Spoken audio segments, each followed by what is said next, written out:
Hey y'all, I'm Easy. That's not a statement of my availability, that's short for Ezekiel, that's my name. And I just wanted to do this short introduction video to welcome myself to YouTube, something like that. I have a script over here to the left I'm going to be looking at periodically, so you're going to see just a lot of this darting to the left style nonsense. But I wanted to talk about who I am, what I'm doing, what I hope to do here, and why maybe you'd want to follow me or listen or do anything, I don't know. So just myself, so I'm a software developer. I work in Austin, Texas. Kind of popped around different startups, been different places. If you're on the internet, you've probably something I've written you've used in some way or another.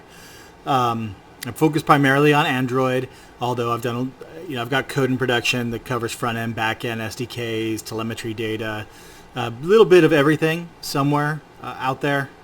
So that's pretty boring unless you're really into tech, and I will talk a little bit about tech here and there, about the world of tech and what's happening in tech. But outside of work, I do a lot of creative things, little to none of which involves any actual software development. I actually wrote an article a while ago, something along the lines of, no, I don't have any side projects to show you. I like writing. I do a lot of writing. I've written 5 complete books. That's over 1 million words. Absolutely unreadable. They will never be seen by other human eyes. But I continue to do it because I really do enjoy it.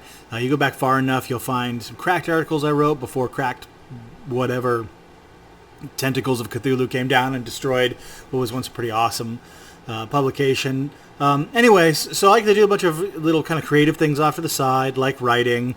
I don't do a lot of software development off to the side. I also do a lot of art. So back in about 2014, 2015, one of the art projects I worked on a lot was this thing I called Hyrule in Austin, which is the name of this channel and everything. Where what I'd do is I'd take treasure chests and I would do them Zelda themed, and I would fill them with a bunch of handmade stuff. So like you could think I did stained glass Triforces, or I hand crocheted a bunch of little bombs and put them in a bomb bag. Just a bunch of kind of knickknacks and oddities and things that were just creative outlets. I found, local artists around Austin, Texas who also contributed to it, and just kind of like fans. And I'd hide these out in the woods in Austin, Texas. Some of them you'd open up and they'd do the treasure chest sound. I actually have a chest over there that'll never be completed, that does the treasure chest sound that maybe I'll show sometime. And the reason I did those, it was just fun. It was teaching myself art. That gained a little traction and got a little attention. Some Kotaku articles, some stuff on like local NPR, Austin Monthly, which made me do a quick photo shoot, an hour-long photo shoot. And in that photo shoot, the picture they ran with, I would call the police on myself if I saw that person. So that was real special. And then as these things do, you kind of move past it. For me personally, I have a finite amount of time. My art, I wanted to just kind of explore new things. I'm a little bit worse as an artist as I am as a writer, so to give you some gauge as to where I need to do. So I'm spending a lot of time with anatomy and things like that. Who gives a shit? The whole point here is that I spent a lot of time in my life denying what I am, and that is that I am just a raw, old school, down to earth nerd. I've always been a nerd, will always be a nerd. I tried for this period of time to be an adult. And I thought part of being an adult was this idea that you put away the childish things. And I put away all my childish things and tried to be real serious and started reading a lot of science books and not novels, not fantasy novels especially. If you're going to watch a movie, there better be a ton of yearning and crying in it, that type of stuff that I hated and despised, but did it because that's what adults did. It took me a long time to realize that really what an adult was a person who accepts responsibilities, a person who's dependable, the rock in other people's lives.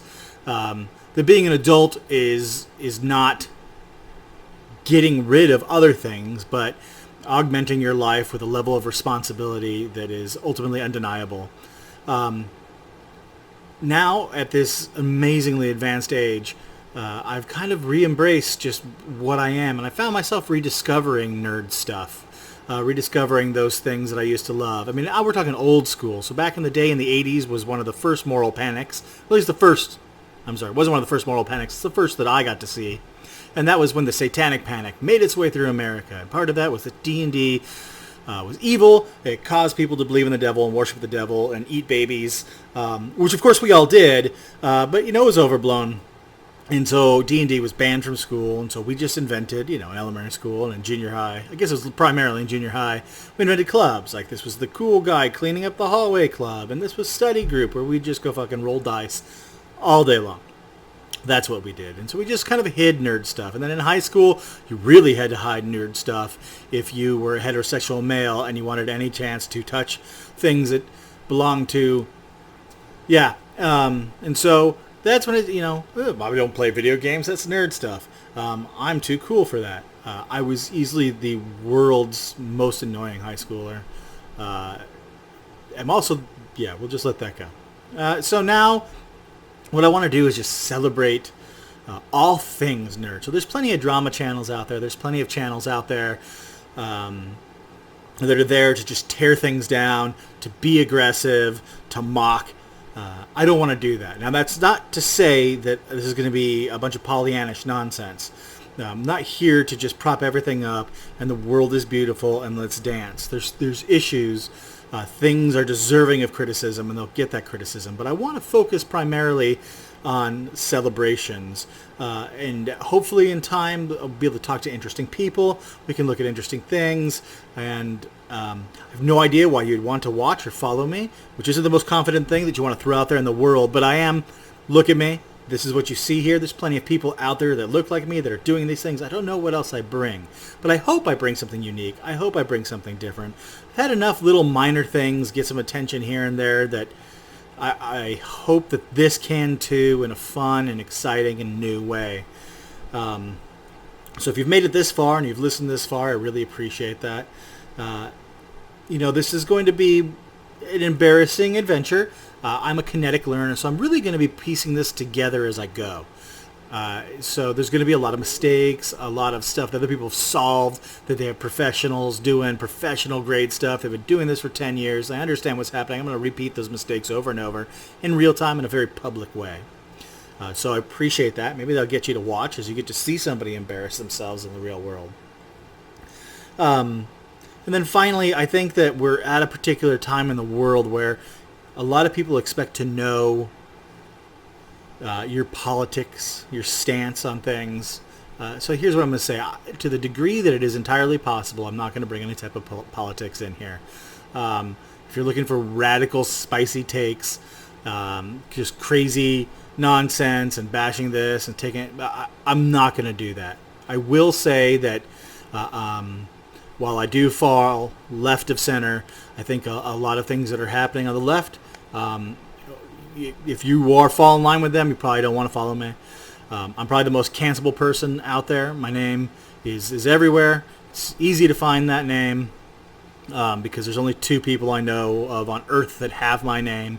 I've been writing and a writer for about 30 years, and I've written some terrible stuff. Not terrible like evil, but terrible in that it's just really low quality, where I thought I was this bold, edgy person. And so there's going to be wild stuff out there.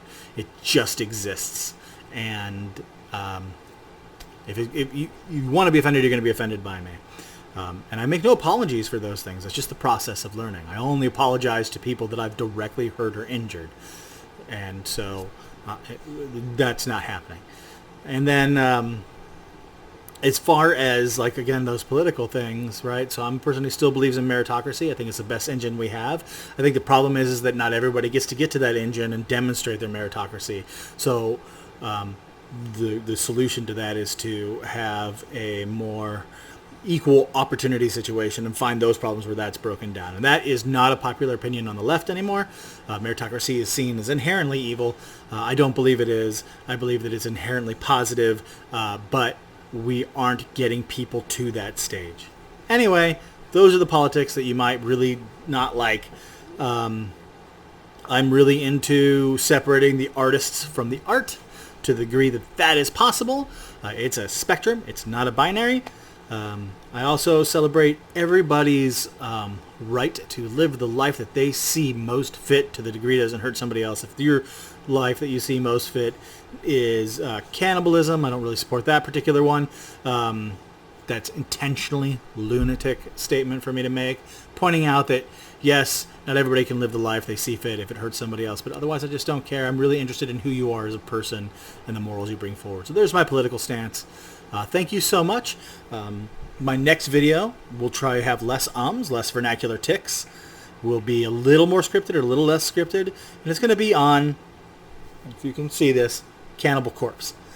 You know, that may not be the most nerdy thing, but it's an interesting, fun little personal thing, and I'd love to kind of just show off some of the nerd things that I have.